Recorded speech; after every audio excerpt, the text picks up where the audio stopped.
Good evening, family. It's your brother, Marc Lamont Hill. You're watching the Marc Lamont Hill official YouTube channel. I'm so glad to see you here. Welcome to Night School. Every night here on the Marc Lamont Hill official YouTube channel, we hold Night School, where I break down the biggest issues, the biggest stories, the most compelling topics that are going on in the world today. And tonight is no exception. We're going to break down all the things going on in this crazy, crazy world one by one, so that you can understand, so that we can all understand exactly what's at stake as we navigate today's world.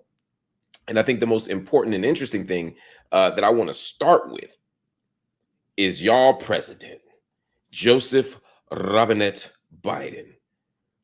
I've been telling you for weeks that behind the scenes, no matter what anybody is saying, that Joe Biden is being pushed out of office. I've been telling you that people don't want him to continue this presidency, and they darn sure don't want him to go up for re-election. Well, they're going to be stuck with Joe Biden for the rest of his presidency. You know, he'll have his handlers and Kamala Harris and his chief of staff and everybody else continue to kind of run this country from behind the scenes like an episode of Scandal.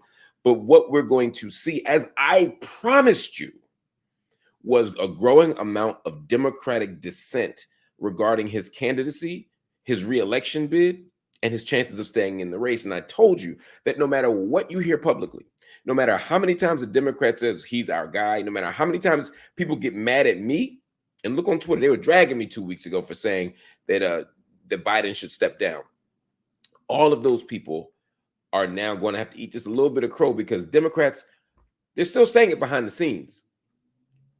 But the behind the scenes conversation has gotten a lot more public. It's gotten a lot more visible. It's gotten a lot more obvious that this is not a light thing. This is not light speculation. This is a mainstream political conversation. Last night, Jonathan Karl from ABC News offered you information that I've been telling y'all, but y'all don't listen to me, that I've been telling you all for weeks now, which is that the leaders in Congress, both chambers, I'm talking about Hakeem Jeffries, I'm talking about Chuck Schumer, I'm also talking about the Speaker of the House Emerita, Nancy Pelosi, they all want Biden gone. I don't care what nobody tell you. Here's Jonathan Karl telling you for himself. Check it out and listen to what he said.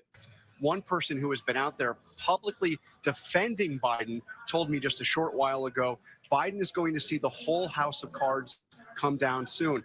As for that meeting in Rehoboth, Delaware, I am told that this was a one-on-one meeting, just the Senate leader and the president, and that Chuck Schumer forcefully made the case that it would be better for Biden, better for the Democratic Party, and better for the country if he were to bow out of the race. And David, when I went to Schumer's office to ask them to tell them I was going to report this and tell you this tonight, absolutely no denial from Senator Schumer's office.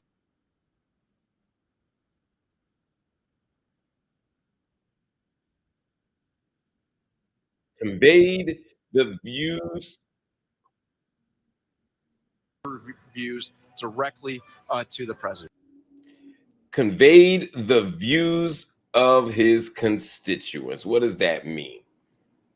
Well, I'll tell you a couple of things. First of all, the fact that Hakeem Jeffries and Chuck Schumer, two of the most savvy politicians in the world, were very careful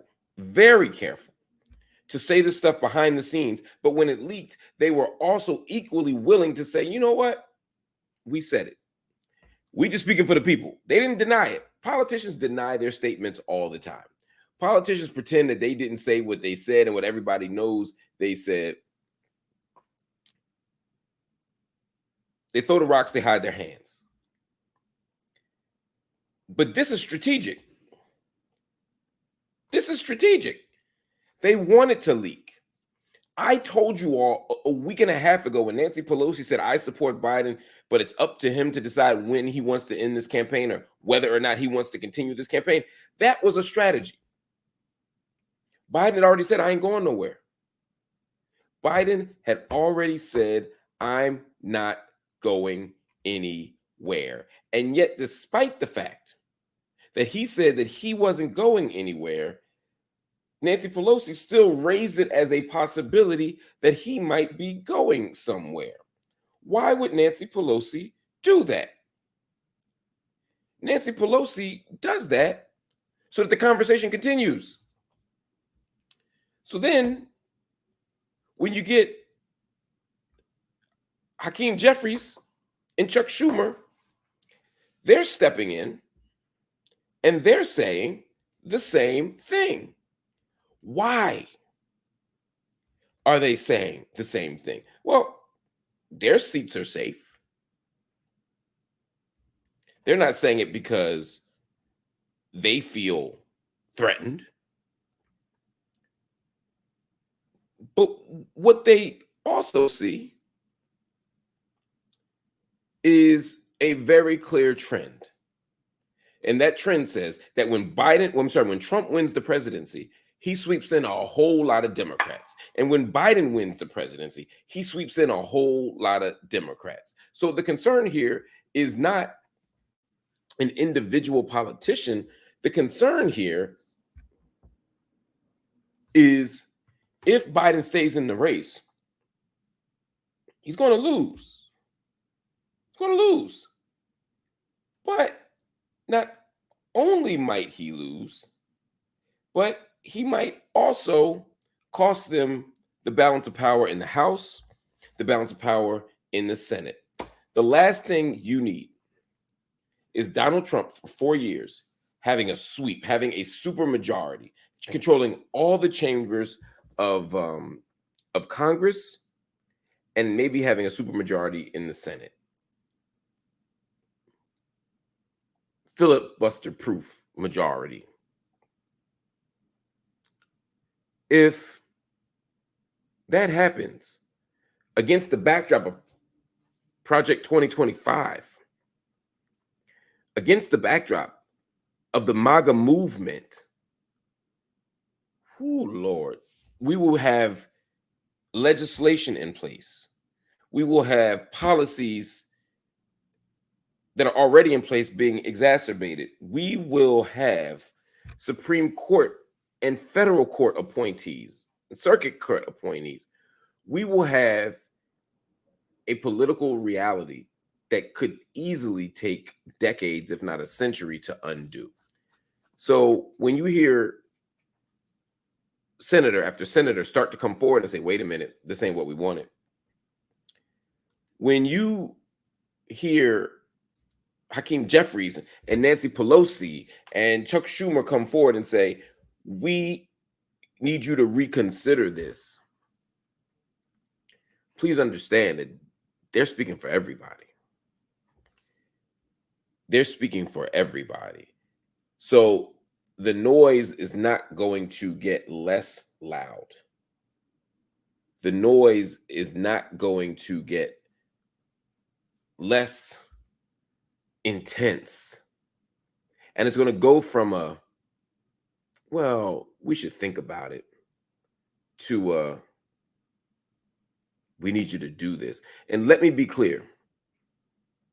It is not just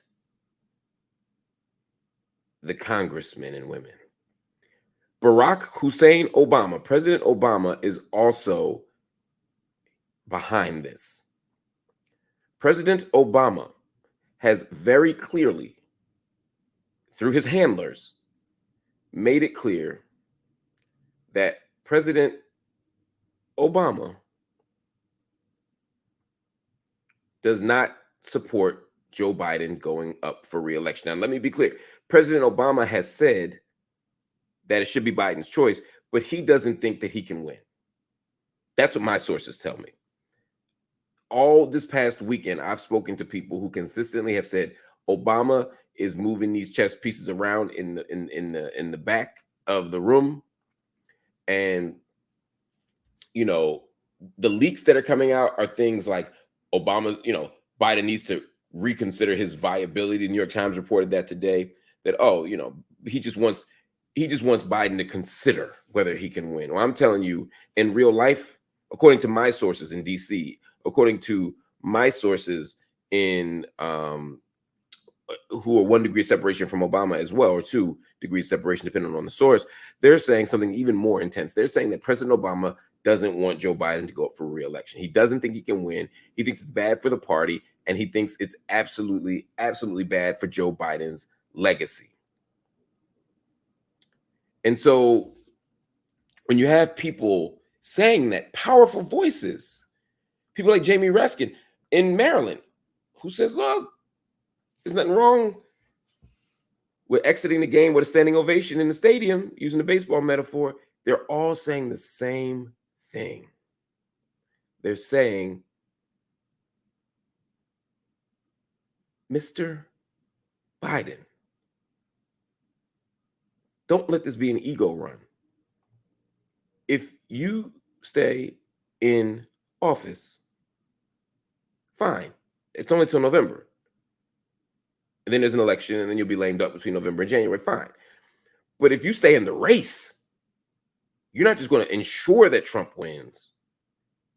You're going to create the conditions for decades of crisis. And that's something that we can't live with.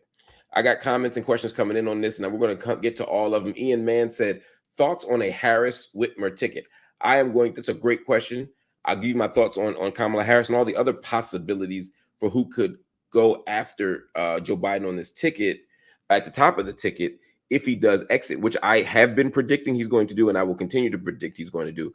But before we talk more Joe Biden exit strategy, before we talk about the Democrats and what they're going to do, before we talk about what the convention could look like, I have another guest that I want to bring on, and we're going to take a quick break. And when we come back, I'm going to bring her into the room. She's a brilliant writer and thinker, and we're going to talk about the Olympics for a second, because there's a lot of talk about liberty and freedom and justice, and the Olympics being the ultimate stage to demonstrate how civilized and progressive we are as a global community. And yet, in France, women are not permitted to wear hijab while participating in Olympic Games. That is wild. And so I want to bring on a guest who is going to help us understand with great nuance why this is deeply problematic. So hang with me. We'll be back in 30 seconds. It'll be me and Shireen Ahmed on the other side as we talk Olympics, as we talk hijab, and as we talk about religious freedom. Stay right here. Much more with Night School right after the break.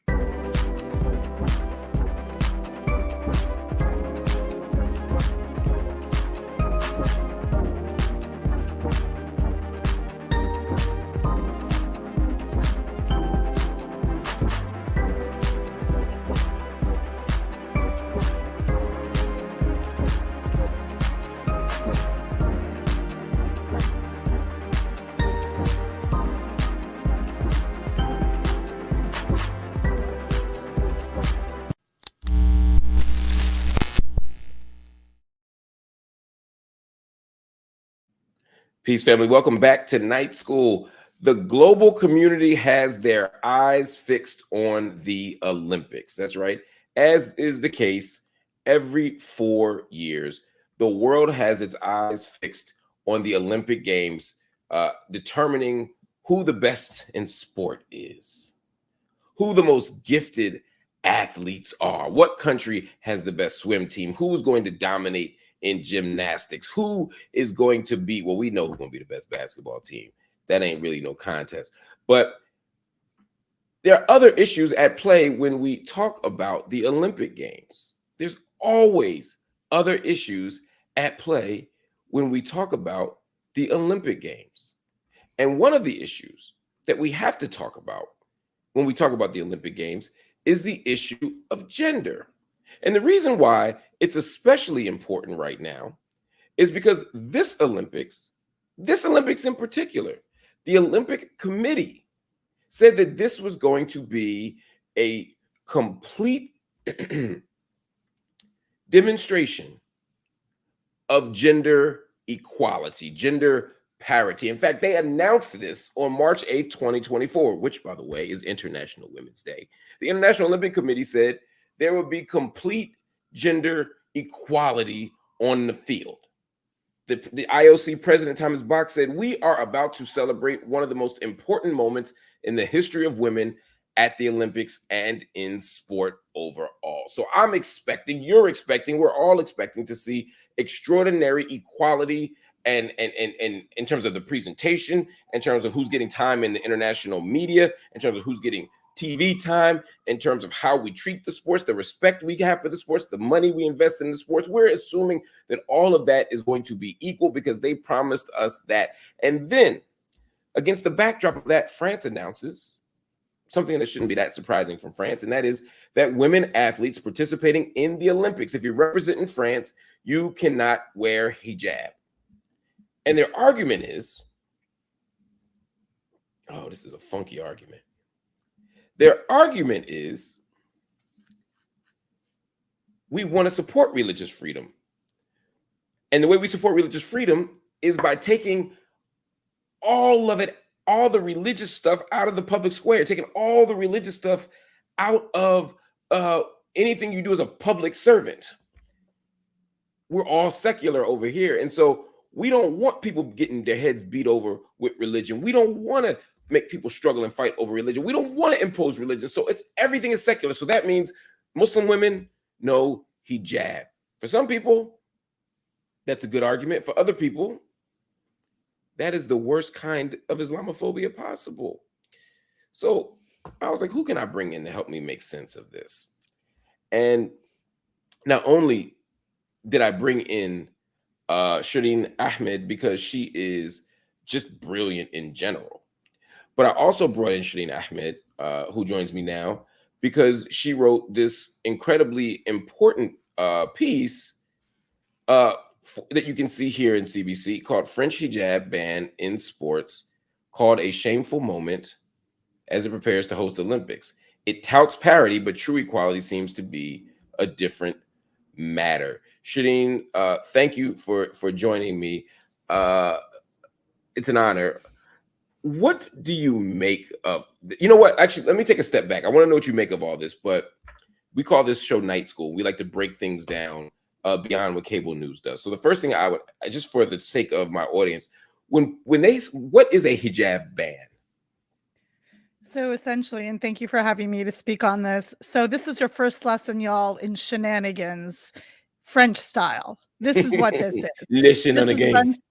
This is a bunch of nonsense that's being represented and presented as secularism, which actually is in French, it's called laïcité, which is really important to their French identity. But basically, it's absolutely discriminating against Black and brown Muslim women who choose to cover.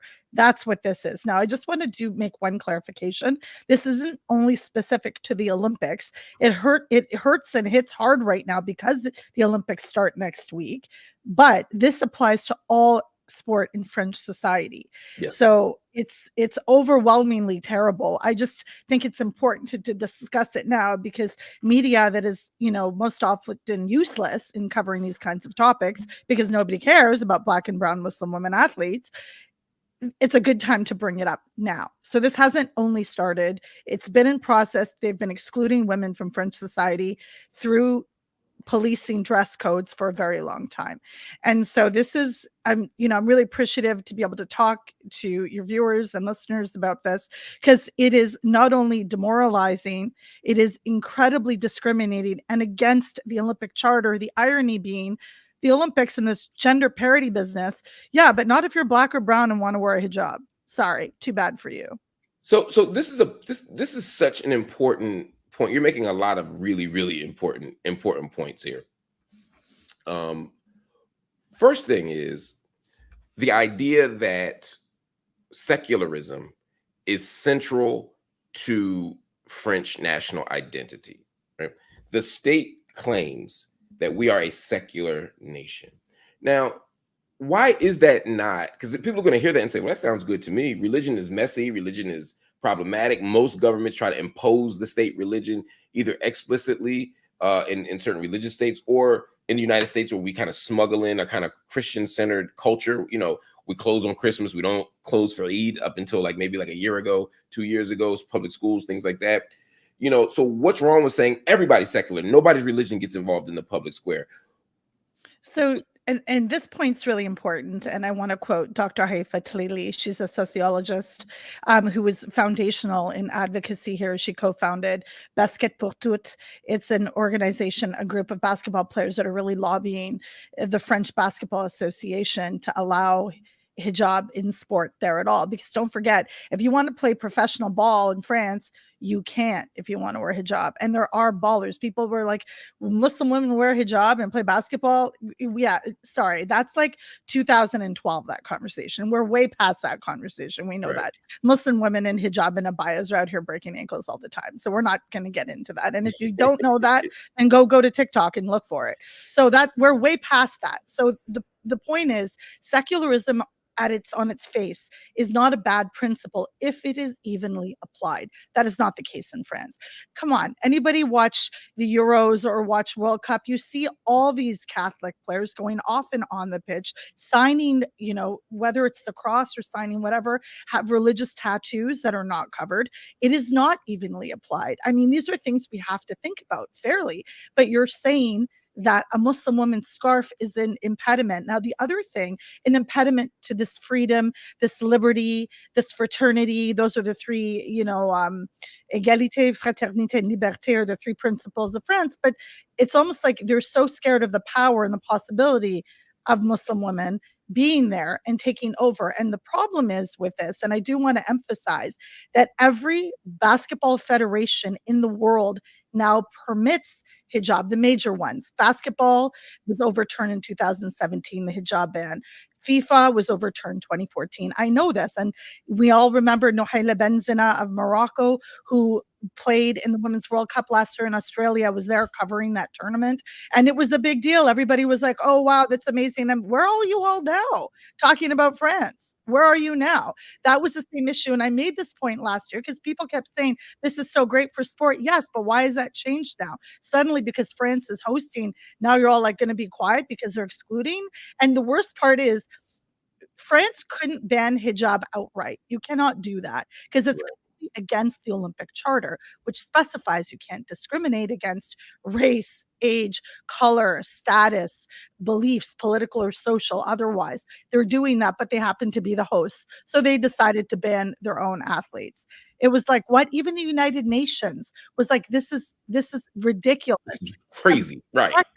Amnesty International released a report on Monday talking about that. And if you read the letter, that was a reply from the IOC. It is part of what we've come to expect from the IOC in terms of having no backbone. I mean, they won't talk about a genocide. You think they're going to talk about this?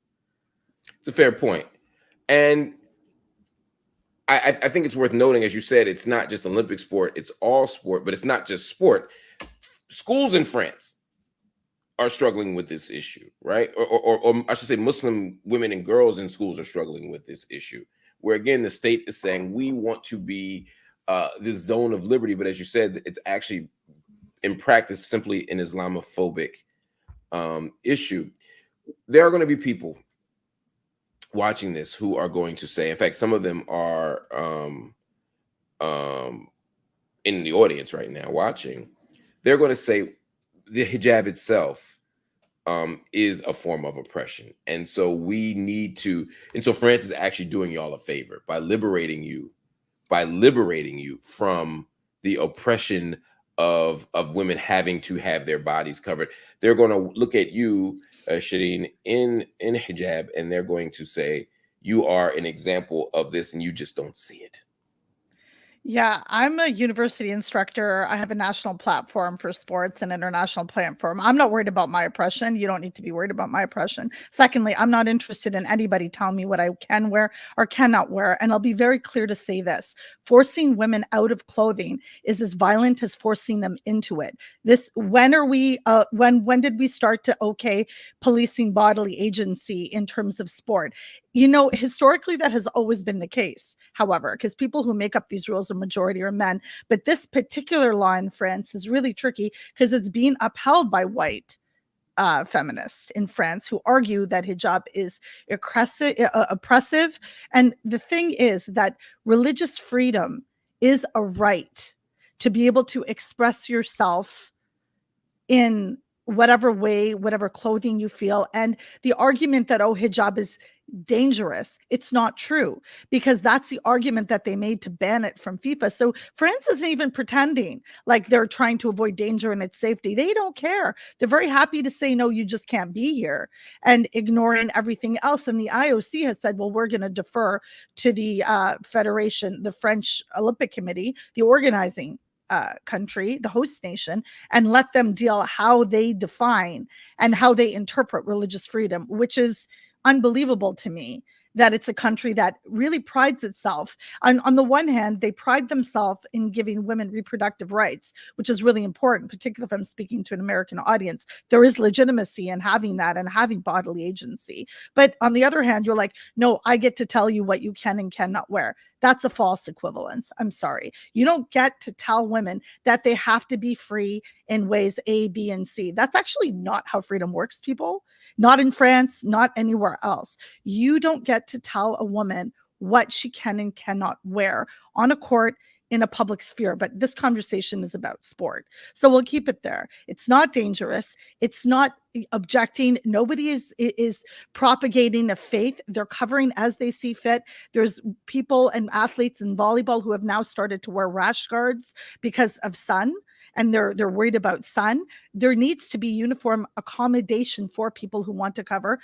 You're allowed to play professional. I actually interviewed Kathy Engelbert, the commissioner of the WNBA, when she was in Toronto for an exhibition game last year. And I asked her about this, and she says that wouldn't happen. And just to be even more clear, you've got athletes from the W, like Brianna Stewart, Laisha Clarendon, Natasha Cloud. They signed this letter asking, an open letter asking and demanding that the French Basketball Federation allow players to play with hijab. So this isn't about safety or anything else. We see D1 players like Diaba Kanouté, who is from France, playing at UC Irvine. We saw her. She got Defensive Player of the Year in the West.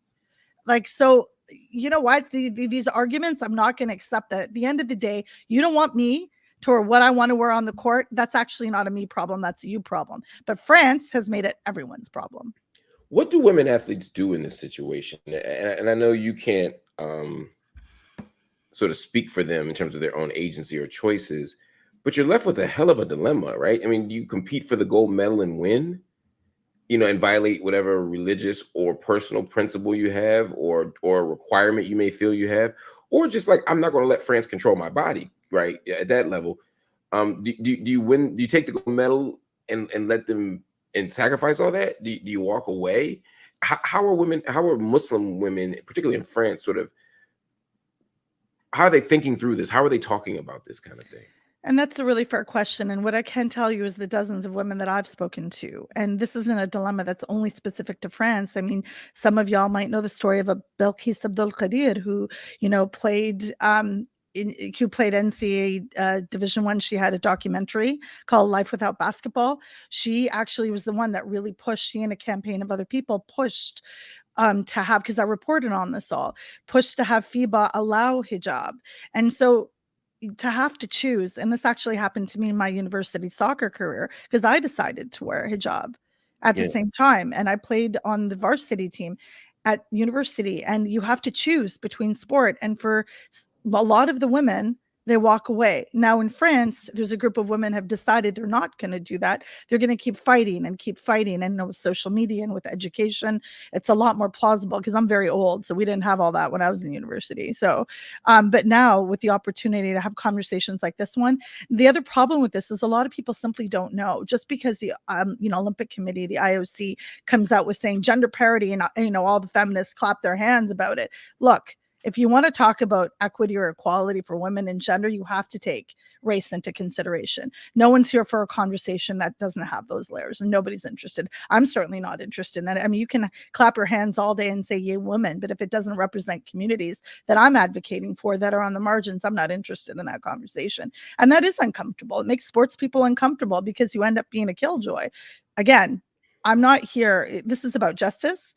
And quite frankly, the IOC's own charter that guarantees inclusion is simply not happening from the host country. It's egregious, and people don't know about it. Yeah. I think about so many American imperialist projects and how they're grounded in this idea of femo-nationalism, this idea that we're going to go and take over this country to rescue the women. I think Gayatri Spivak talked about it as, American imperialism in general kind of being like white men saving brown women from brown men.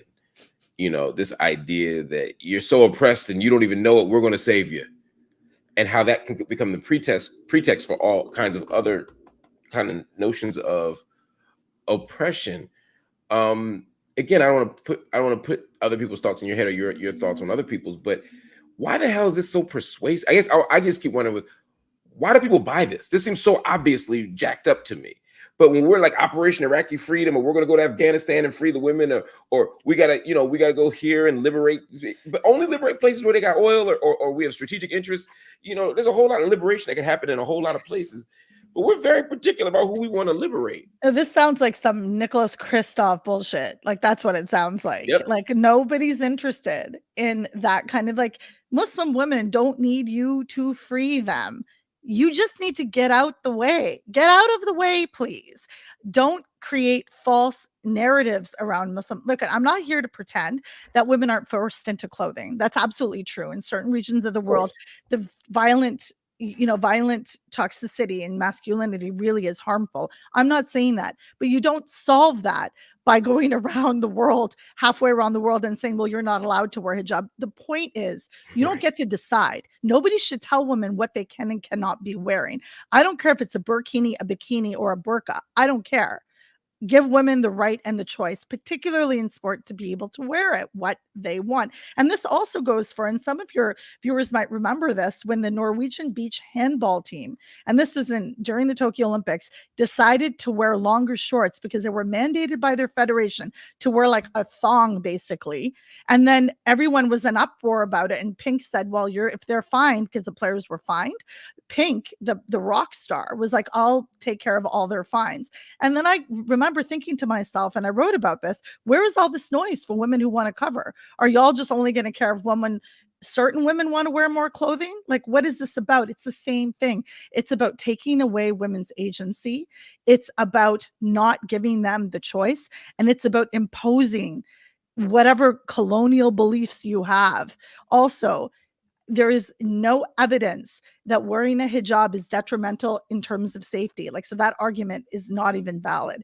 And there's a long history in sport of federations of men mostly controlling what women wear. For the longest time, tennis players, field hockey players could only wear skirts. And that again is rooted. And Muslim women get it worse. Remember what they did with Serena trying to wear a black hatsuit? It's the same thing. It's worse for black and brown women and the way they're treated and disrespected.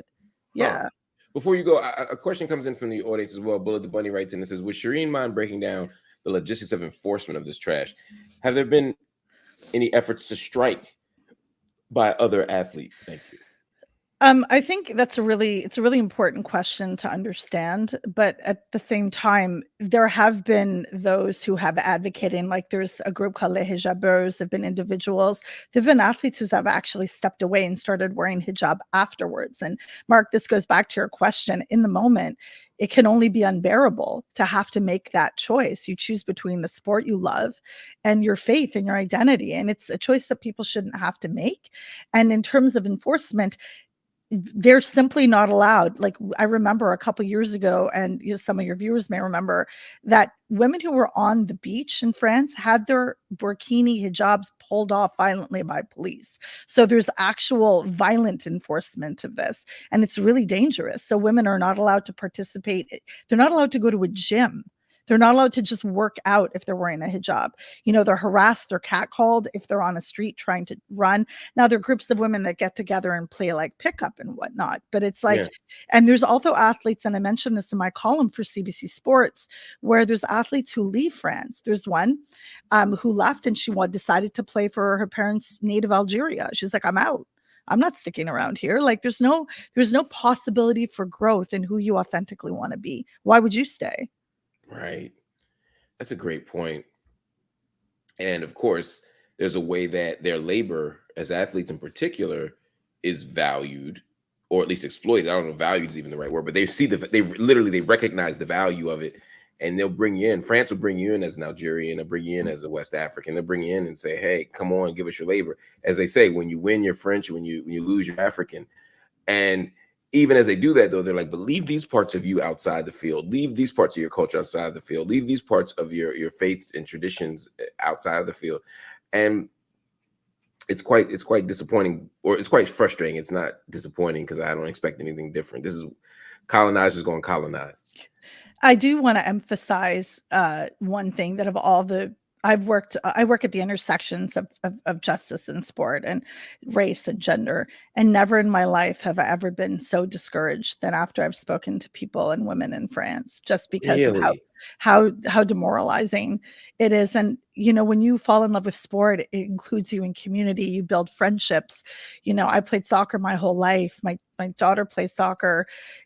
My sons play volleyball. Like, you just build communities. They play ball. Like, you all do this. You rip those opportunities away. And just the last thing, when France won the World Cup in 2018, I remember watching when they were invited by President Macron to like the presidential palace. And I remember thinking, how many of the sisters of these players wouldn't be allowed to play football if they wanted to?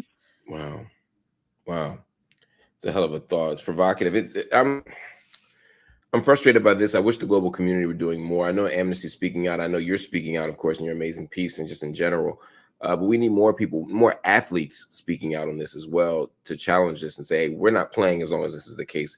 France is only going to move based on shame and pressure. They're not going to have a moral conversion. They're not going to change their minds on this. And they don't give enough about Muslims or Black or brown people to do it, to change because of the harm they're causing. So we're going to have to keep the pressure on. That's exactly what we're going to do. Shireen Ahmed, always good to talk to you. Always good to read your work. Always good to engage your ideas. Thank you so much for hanging with us. Thank you for having me. Absolutely, everybody. That's what we do in Night School. We break this kind of stuff down. Stay with us. We got a lot more coming up. On the other side of this, we're going to do the War on Gaza update. And after that, we're going to talk about President Biden. We've talked about the pressure to get him out. But what is Biden thinking? Is he really going to leave? And if he does, how's he going to make it happen? We'll tell you all of that on the other side of this break. Stay right here. Much more coming up with Night School.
Welcome back to Night School. As always, we are here every single night giving you the latest updates, breaking down all the latest stuff. Let us know where you're writing in from. Go into the comments right now and drop in your city, drop in your state, drop in your country, because we want to know where people are in from. Also, what do you think about the question I raised earlier? France is doubling down on Islamophobia. They are saying that women cannot wear hijab if they're going to participate in sport. So what do you do if you're the athlete? You train your whole life to play in the Olympics, to run track or to fence or to swim or whatever the thing might be. What do you do? Do you perform? Do you play? Or do you walk away?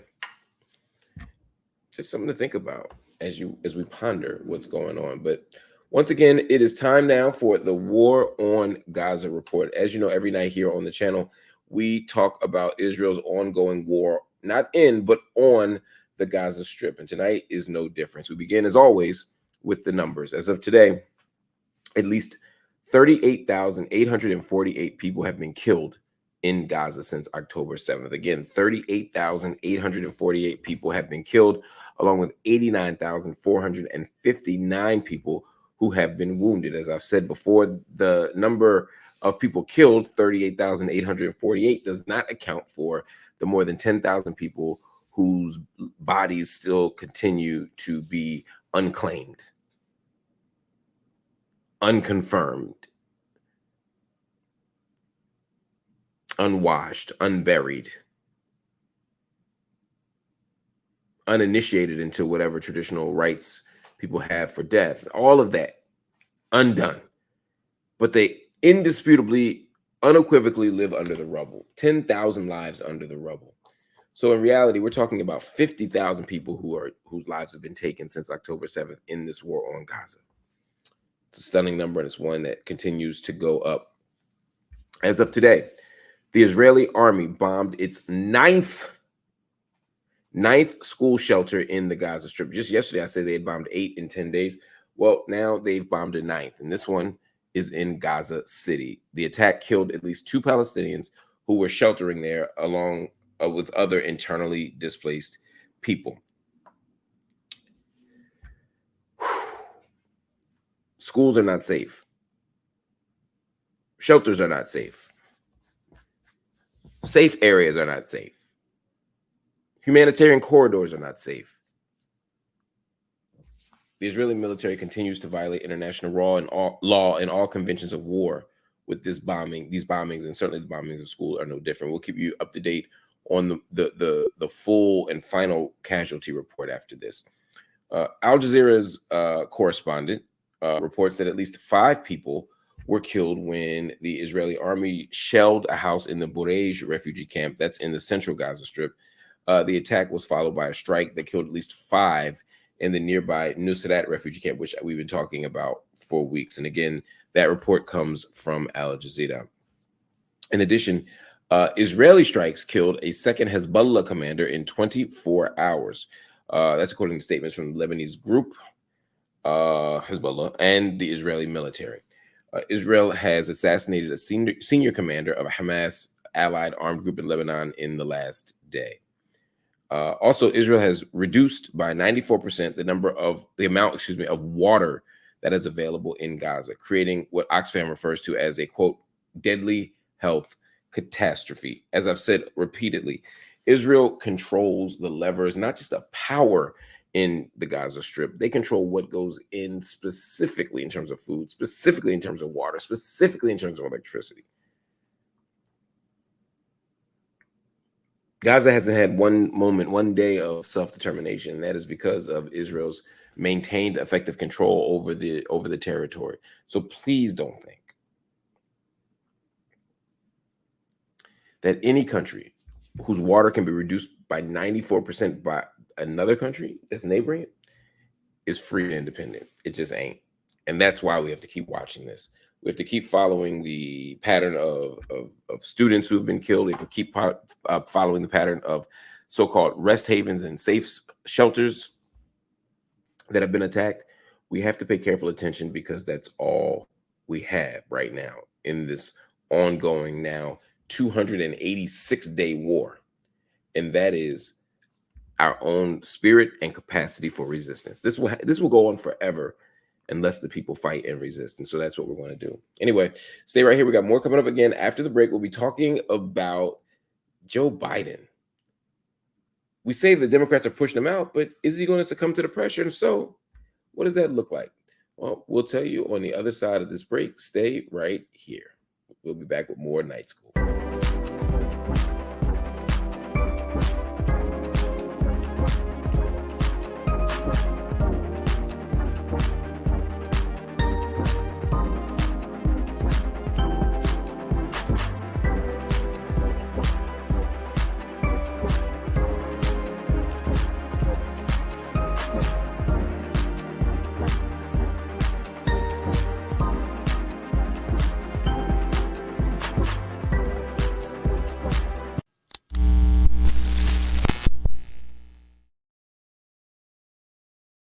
All right, family. Welcome back to Night School.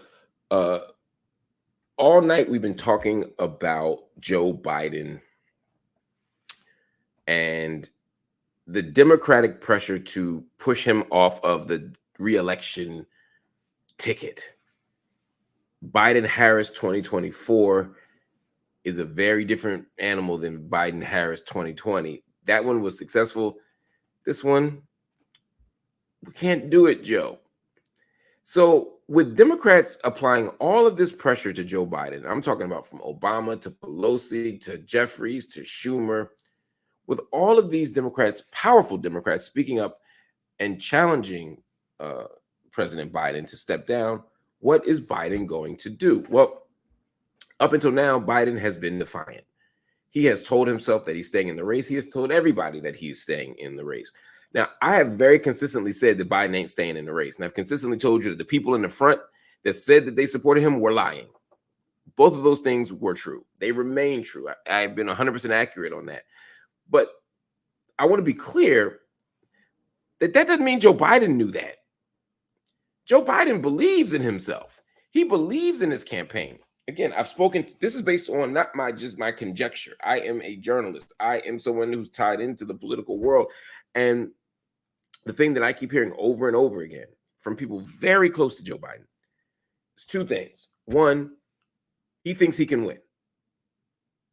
And two, he does not think that Kamala Harris can win. It's a hell of a combo. First, he's saying, well, yeah, I'm losing. And yeah, the polls are some of the polls are against me.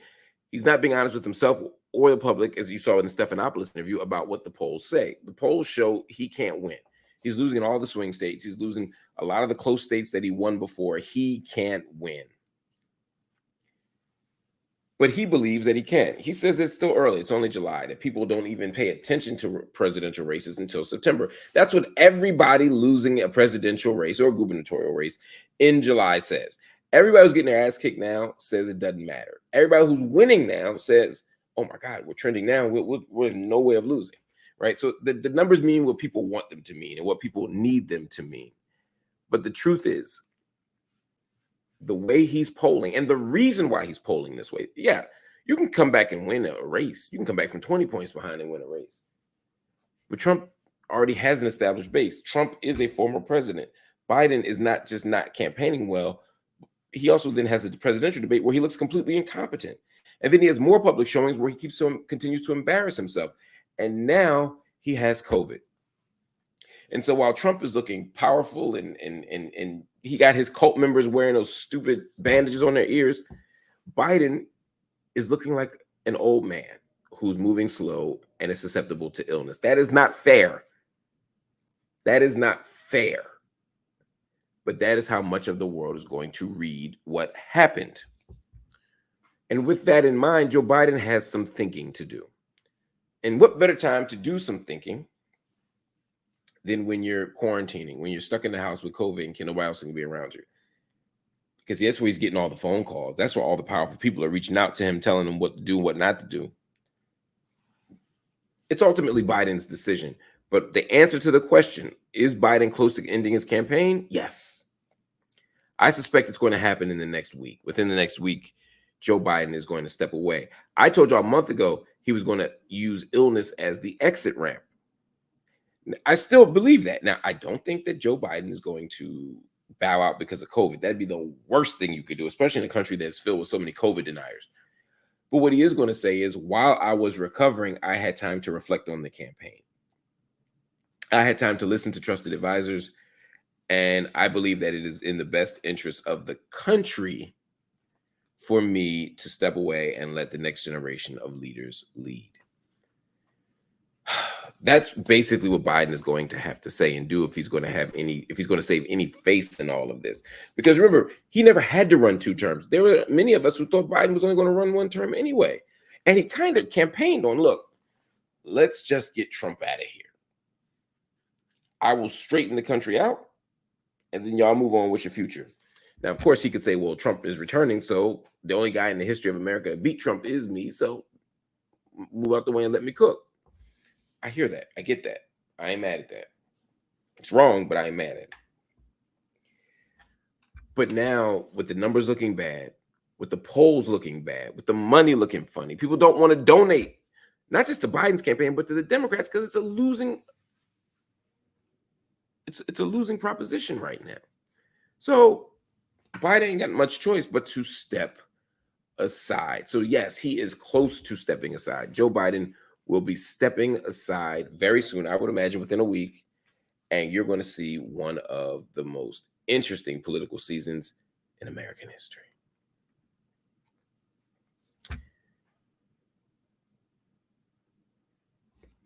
If you're wondering what happens to Joe Biden and the Democratic Party after Joe Biden steps out of the spotlight and takes his name off of the re-election ticket, well, I got some answers for you. The first thing is, from what I'm hearing, Joe Biden does not plan on stepping out of the race and endorsing Kamala Harris. Mind blown. I'm going to say it again. His intention is not to step aside and endorse Kamala Harris. His intention is to step aside and enable an open convention. An open convention. So in other words, because you got to remember, the Democratic convention and the Republican convention, that's where the delegates step in, and that's where the nominee is actually chosen, right? Like, it's not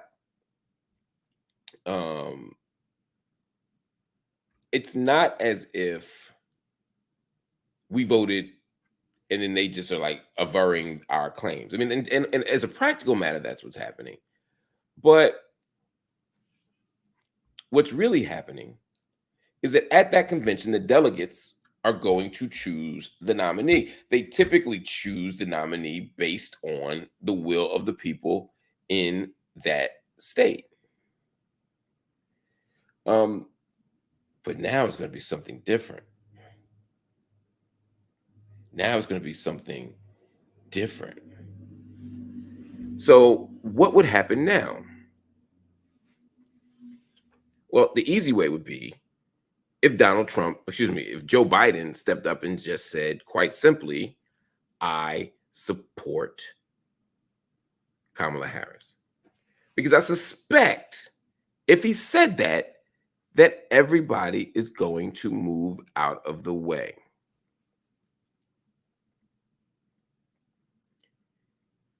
But if Biden is intentional in saying that he doesn't want to do that, I don't think it's actually because he doesn't mess with Kamala Harris. I think it's because he wants to have some sense of democratic possibility, that there wasn't just somebody plucked and put in there. Now, my position is, well, there's a practical argument, which is that Black voters ain't going to vote for nobody other than Kamala Harris if they feel like Kamala Harris had her chance taken from her. And that's what will happen if somebody else pops up. And two, at the philosophical level, if everybody was choosing Biden and Biden is a incumbent president, you can make an argument that the next in command should be next up, because who else should be next up? And Biden, if you said that you picked her because she could be president next, which is what you said, even though you called her Trump, I know what you meant. If you said you picked Vice President Harris because she could be president tomorrow or right now in 5 seconds, then it would seem to me that should be the person you rock with. Just seems like it. But if that doesn't happen and Biden steps away in the next few days, there will be an open convention. So the delegates will be picking somebody based on something. So what you'll likely see is the people who would be going for the nomination. In that case, maybe it's Josh Shapiro, maybe it's Gavin Newsom, and of course it would be Kamala Harris. All three of them, and among others, if someone else wants to get Pete Buttigieg, whoever, they would then step in and they would travel around the country. They would speak to people. They would try to persuade audiences, voters to vote for them. And really, it's not a voting process per se, but they would be trying to sway the public opinion. And of course, given the fact that most of the delegates are in the big places, because delegates, and we're not talking about super delegates, just regular delegates, are appointed by, or apportioned rather, by the population in the state, then it makes sense to go to Texas. It makes sense to go to California. It makes sense, right, to go to Florida, because that's where the people are. And then with the super delegates, of course, you have party honchos, former governors, former and current governors. You got mayors of cities. You got people whose vote now matters in a different way. If that happens, you're going to see a lot of people fighting over this spot. You're going to see a lot of people pressing to become the nominee. But at the end of the day, no matter if Biden chooses, or if Obama sneaks up and whispers into the party and influences the outcome, whether there's super delegates and delegates choosing, or whether there's somehow a new electoral process, at the end of the day, as of right now, the only two people who got a real shot at this are Gavin Newsom and Kamala Harris. And I don't think Kamala Harris doesn't want to be president. So if Kamala Harris wants to be president, it's going to be tough for Gavin Newsom to even compete, because he's going to look like he's trying to take this black woman's job. And black voters, the ones like Clyburn talking about South Carolina, who made Biden a president, they're going to make sure that Gavin can't win. Not out of spite. I'm not saying black people are irrational or spiteful. I'm saying the opposite. I'm saying black people are going to actually use their self-determination. They're going to use their political power to advance their own interests. Salute to black people for saying, hell no. Not Gavin Newsom, not this time. Maybe next time we might love you, but right now, no, our girl Kamala's on deck. Now, what that means for American democracy, I'm not saying that's good. What that means for vulnerable people, I'm not saying that's good. What that means for Palestinian people, what that means for people who are abolitionists, not that good, not that good. I'm not endorsing Kamala Harris. I'm simply saying how things will shake out. So at the end of the day, in the midst of all that, I think the only answer to who will replace Joe Biden on the presidential ticket is actually the obvious one, and that is Kamala Harris. Anyway, family, that is the show for tonight. I want to thank you for watching Night School. As always, it's a pleasure to have you here. Make sure you hit the like button. Make sure you hit the subscribe button, and make sure you share the content everywhere. When you hit like, you let the YouTube algorithm know that you are a fan of the show and that you love our content and that we should be reaching further. When you hit subscribe, you expand our digital footprint, which allows us to have a much greater impact in the world and to grow our viewer base. When you share the content, all things are possible. And on top of that, family, I ask you again, if you're so inclined, hit the join button. Go to YouTube right now and hit the join button. If you're watching on your phone, you may not see a join button, but if you watch it on your desktop, you absolutely will see a join button, and become a monthly subscriber to the channel, whether it's a bronze member for $3.99 or whether it's a platinum member for $99.99.